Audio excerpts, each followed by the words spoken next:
Flosstube. This is me, Amy from Amy J's Creations. This is Flosstube number 5. It is April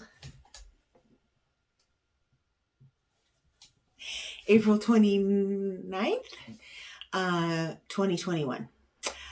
Welcome back. I've had a few more new subscribers this week. Thank you very much. And to those who are returning, thank you as well. Last time I got a little carried away. I rambled on for a really long time. I'm going to try to not do that again.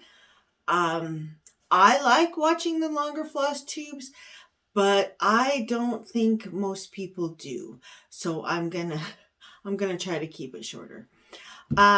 All right, where to begin? Let's see. I'll start with my finishes. So this week I had several finishes. I did a lot of stitching. However, not all of it was cross stitching. A lot of it was sewing with my machine.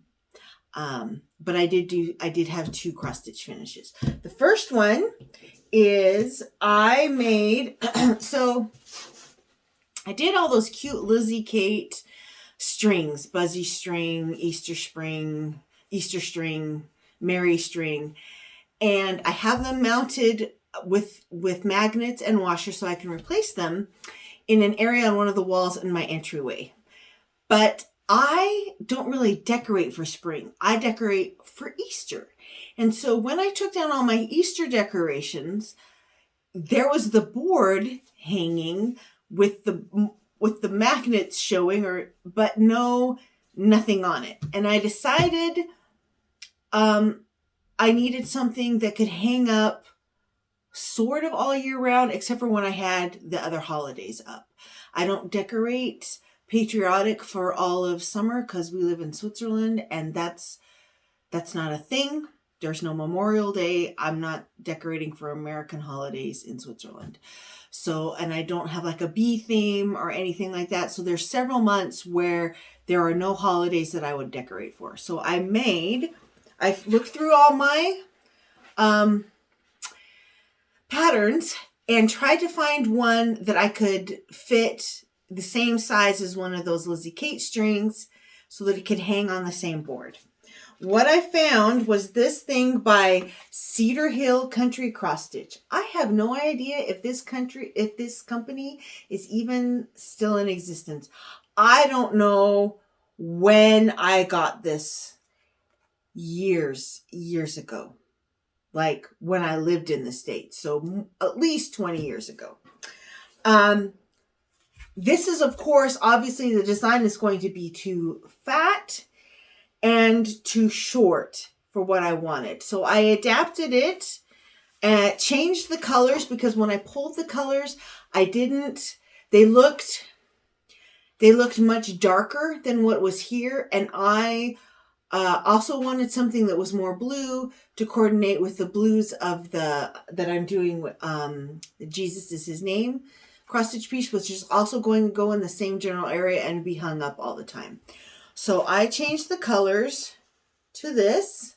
The light blue is a no-name JP and Coates floss that my mom gave me from her stash. And then the darker blue that I outlined is the DMC 931, which is one of the blues that I'm using in Jesus is His Name. The flowers were supposed to be like a purpley pink. I changed those to blue. And then this is foam core that I've wrapped some Robert Kaufman material onto, and then this ribbon. And originally I started to ruche the ribbon, and I decided it was too foofy. I just want something I wanted this to stand out, the phrase, rather than what was around it. So the blue was good because it framed it, the darker blue, but the ruching was too much. So I'll save that for an ornament or something that needs more frou-frou. But that is that. So you can see from the design, I changed the font of and the greatest of these is, put that in the middle, and then put the love here as well. to take up more space. And then I just extended the flower pattern all the way across. I like this. My husband is like, you can barely read those words. And I'm like, yes, and yet no. I think the dark blue outlining does help it pop. I like it. I'm happy with it.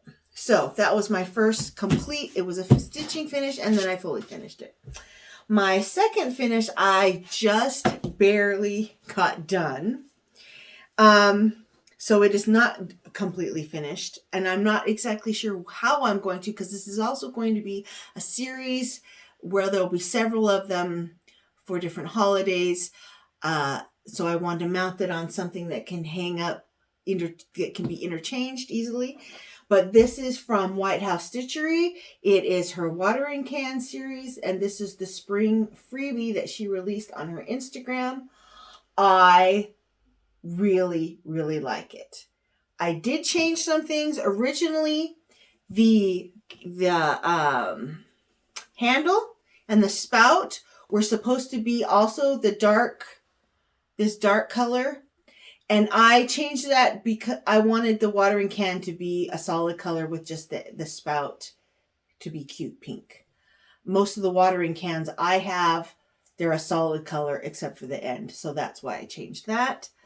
I didn't have all the called for colors. So I used Classic Colorworks Bamboo. Classic Colorworks Bamboo here, and Eggshell for what she required, the DMC that she had. And then I grabbed, this is a combination of one of the yellows and the brown, which was a no-name brown JP and Coats older floss from my mom that I used for the basket. But the design is very, very cute, really well done. I hope she comes out with a summer one very soon. Hint, hint. But yeah, White House Stitchery, very cute. So I'm happy with that. And I will do them all. On this is a 32 count bluish linen from Zweigart that I got at the factory. I don't know the exact color. But I'm going to do them. I bought a yard of this when I was there last September. And so I'll do them all on the same blue. I think it's a neutrally enough color that it can handle all seasons. So there's that. Then on the 2 Sundays again, I worked on Jesus Is His Name. I tried to iron it, but this linen is tricky. This is mystery linen that I got from my mom. I'm not sure of the count, but I kind of think it's like maybe a 30 count. It's a little smaller than 28, but doesn't seem as small as a 32. But it could be. We'll be getting one of those gauges. Several people in the comments, thank you very much, mentioned the floss gauge, and I knew that there was something I could buy, but I couldn't remember what it was. So I will be ordering one of those when I go this summer to America, and then I'll be able to tell at least what count my fabrics are. What did I get done? I did this.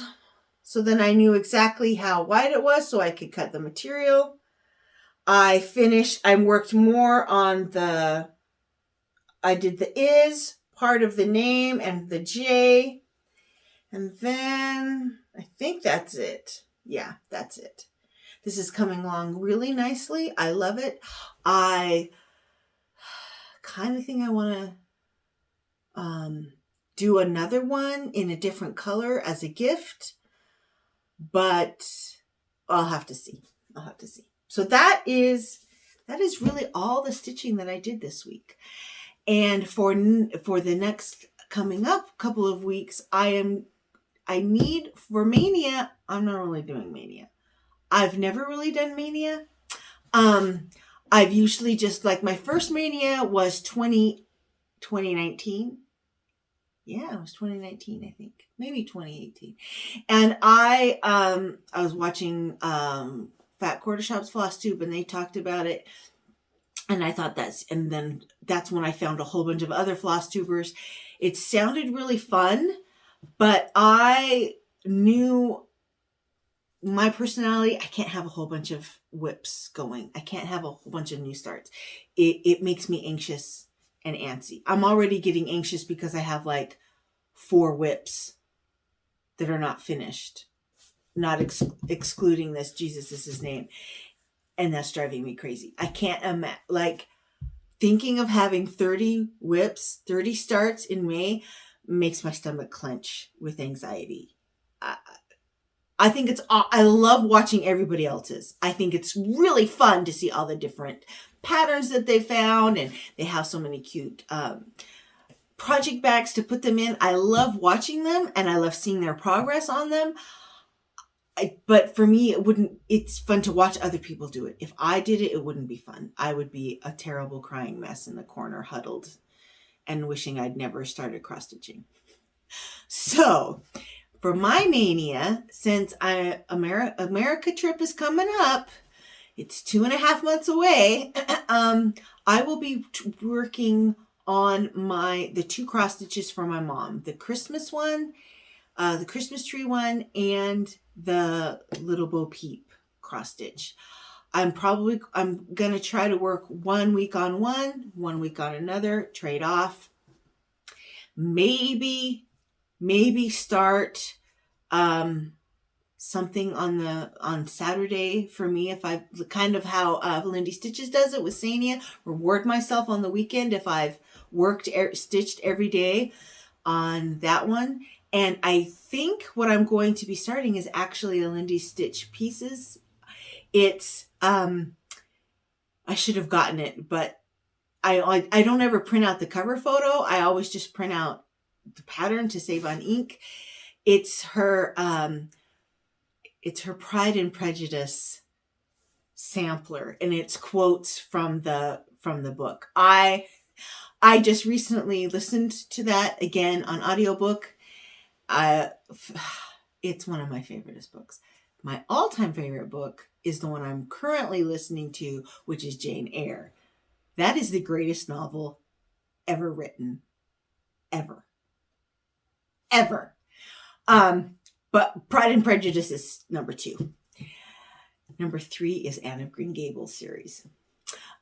So I think I'm gonna start that because I'm kind of in that mood. And it's a lot of words, so it should go really fast. But again, I'm going to save that as a reward for Saturdays during Mania if I meet all my goals. And then on Sundays, I'll continue to stitch on Jesus is his name. Okay, so if I didn't do a whole lot of, I did do cross stitching, but what other kind of stitching did I do? Quilting. So I am a quilter. I love to quilt. I showed in my last video that I had some of the fabric cut out, and I had printed out some of my daughter's favorite quotes from Hunger Games and Harry Potter, and printed them on paper you iron freezer paper to the back of fabric, and you run it through your printer. You have to choose like high quality or photo quality, and let it sit for like 24 hours so the ink can sink into the fabric, but it works really well. And I got that all sewn and quilted and hand bound. And let me tell you, I have machine bound many quilts, but especially I do it on baby quilts because I know they're going to get washed and washed and washed and washed. But for cuddling on the couch quilts like this one is, I prefer the look of a hand-stitched binding. But I got like a sore on my finger. And I even have these leather thimbles. I don't like a hard thimble. I have some leather thimbles, but I didn't think to start using it until I'd already like worn a literal actual hole in my finger from the end of the needle. And then when I went to go cross stitch, it was the same. It hurt. And so I had to keep wearing the leather thimble. But I got it done, and she declared it perfect. She came down super excited. It's perfect. So I will show you my daughter's Harry Potter Hunger Games quilts. I'm going to hope you can see it. And I don't think you can see it all at once, so I'll just kind of hold it up. It turned out really well. There was at one point I was worried that I had kind of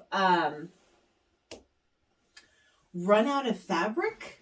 This fabric right here, and I had to sew pieces together.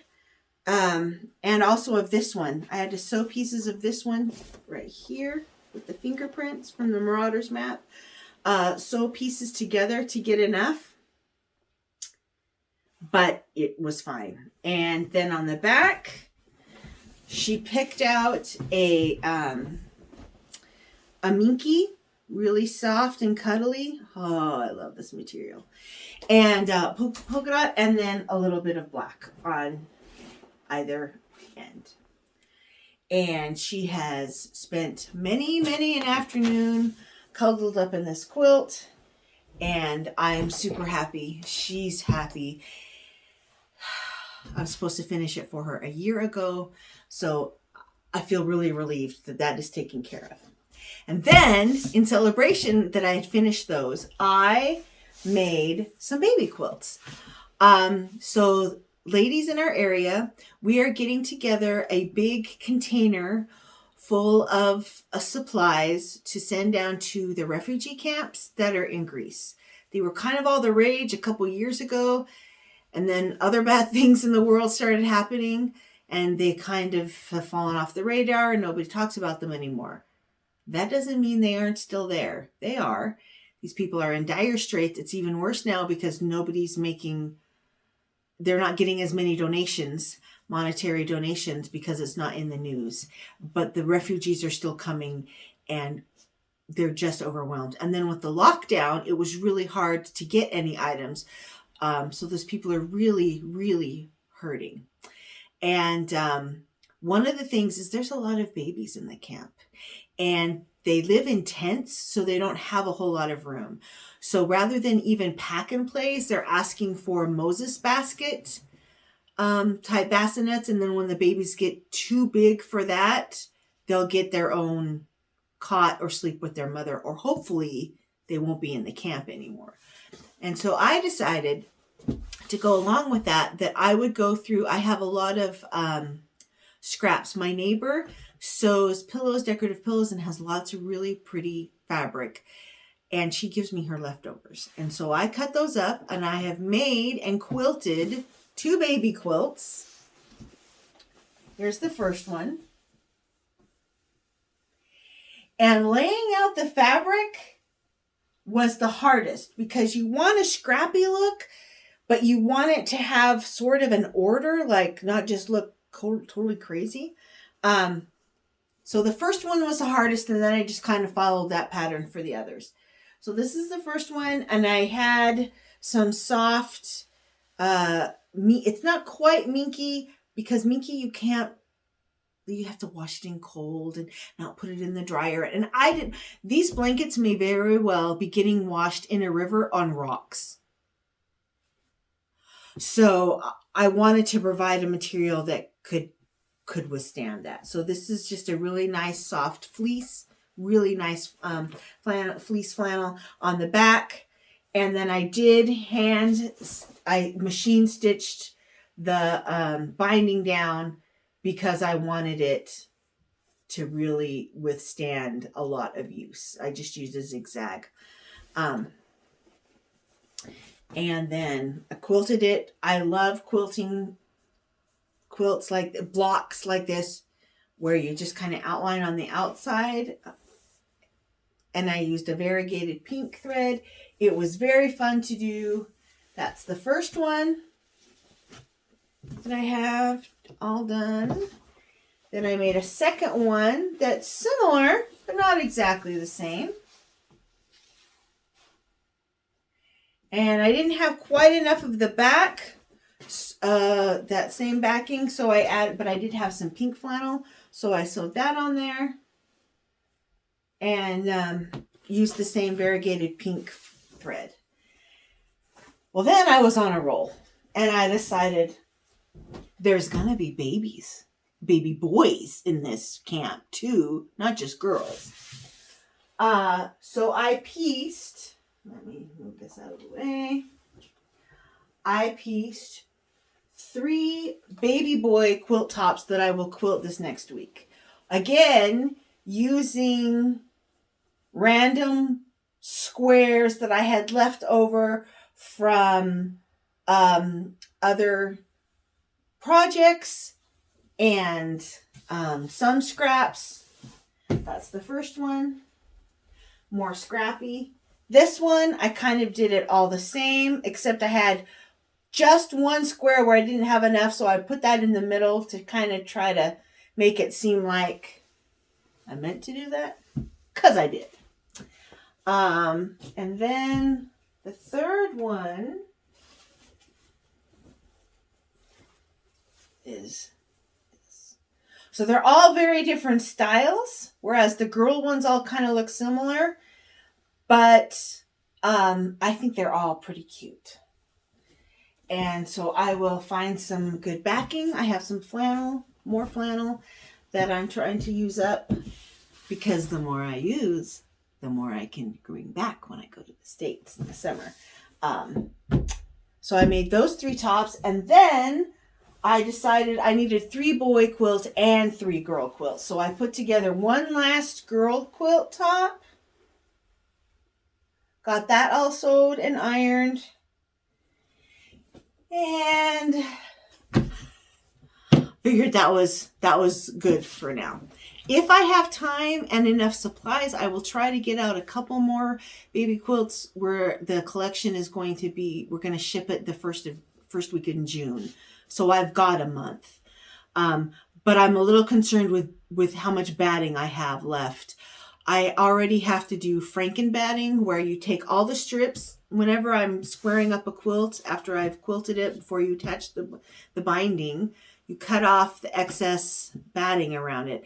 And I save those and I sew them together using a zigzag stitch. And that's how I got the batting for the 2 baby quilts. And I have some left. I think I have enough to do these 4 more quilts, but it's going to be close. And then I'm going to be pretty much out of batting until I can get some more from the States. So we'll have to see. I don't want to buy it here. They have it. They don't have I like the warm and natural cotton batting. And they don't have that. They have the fluffy polyester white weird stuff, and it's way expensive. So if I have to buy some to finish a quilt, I will, but I'd really rather not.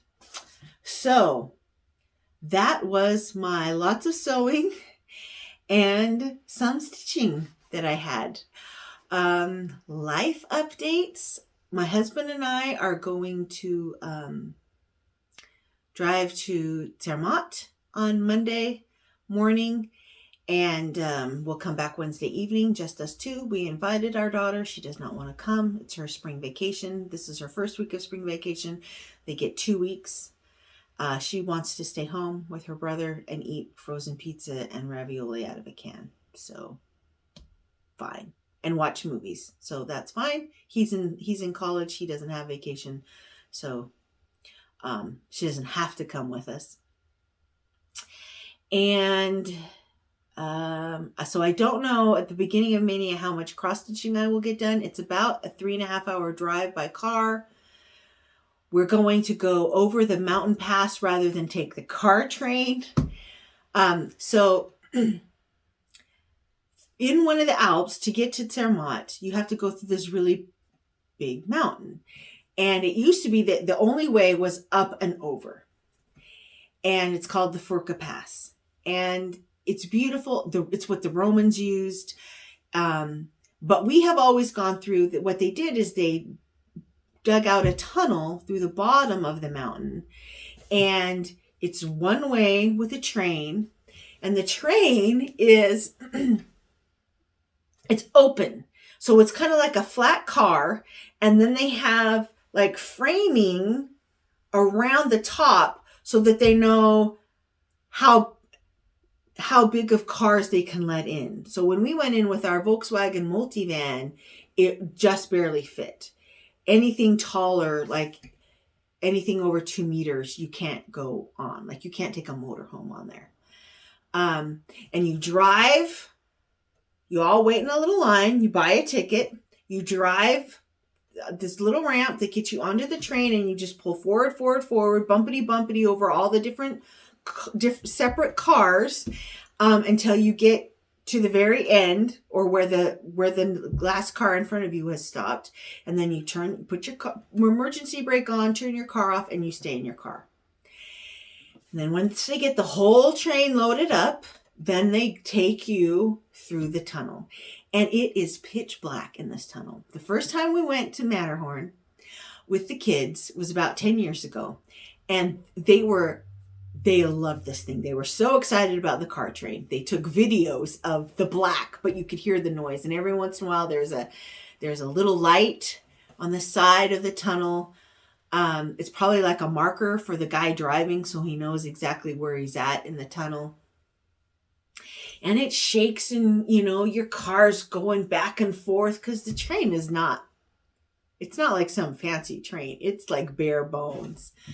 And you can't get out of your car. I mean, the kids could walk around inside our car, but you couldn't leave the car and go walk around. There was nothing to stand on. Your car took up all the space. So we just stayed in the car and drove through, and that cuts off about 45 minutes of the drive. But we have heard from friends that going up and over the pass is really gorgeous. And so this time we're going to do that. Since we don't have any kids with us and it's going to be nice weather. So we're going to do that and stop and take photos. So going down, I know that I will have time to stitch in the car. That's a whole long story to say I'll have time to stitch in the car going down. But we're coming back Wednesday evening, and it'll be it's May, so it gets dark later and later, but I'm not sure how much I'll be able to stitch coming back home. Also, the scenery is gorgeous, like gorgeous. When we went down, again, 10 years ago, so my oldest was just like 3, 2.5, 3. Yeah, 3. We had brought like DVD players, like little, a whole bunch of games, books, to entertain the kids while we drove down. They ended up not using them at all until the drive back at night when it was dark and they couldn't see anything. The rest of the time, the whole 4 hours down, their heads were all hanging out the window at the beautiful scenery. It's breathtaking and constantly changing. There's mountains, and then there's lakes, and then there's these picturesque little towns. Like, even we who live here, our breath gets taken away by how gorgeous that drive is. So I may get distracted and stop stitching because I'm too busy looking out the window at it. And then that's really it. I mean, regular work and things. But yeah. Oh, the other big news is we got our appointments to get our first vaccine May 7th, as soon as we get back from Zermatt. And then we'll get our second shot on June 4th. Our kids probably won't get the shot before we go to the States, unfortunately. Switzerland has not done a great job of having enough immunizations for everyone, which is frustrating because most of the major pharmaceutical companies have their headquarters here. My husband says there's other reasons why, but I think one of the major reasons is they saw too many dollar signs and sold all the vaccines to other countries, and Switzerland was not on the ball and didn't get enough for themselves. And so the companies had sold all the doses. But so we finally are in the queue, in the line to get them because we're old. They first started with like over 70-year-olds, and then it was like over, or maybe even over 80, and then it was over 65, and now over 50, because we're over 50. So we get to have ours. So that's a huge relief, because as soon as we get that done, I can go shopping in Germany again. I really miss that. It's about an hour and 15 minutes from door to door. And I just, they have a larger variety of things, and like bulk, like bigger items, which isn't so important now that there's only 2 kids at home, but really mattered when there was 5 hungry teenagers in the house. But they have things that we just can't get here. That's part of it. And the fact that it's so much cheaper. So I'm very looking forward to our first big shopping spree in June in Germany. Halla freaking Luya. And yeah, thank you again for all my new subscribers. If you aren't subscribed, please do so. And join in the conversation down in the comments. I so love reading all your comments and people's good advice and just remarks on the projects. It's really fun. There's nobody around me who wants to listen to me go on and on about my cross stitch. So having people in the comment section like respond to what I've blabbered on about in the video makes me very, very happy. Thank you very much to all of you, and I will see you again in 2 weeks. Bye!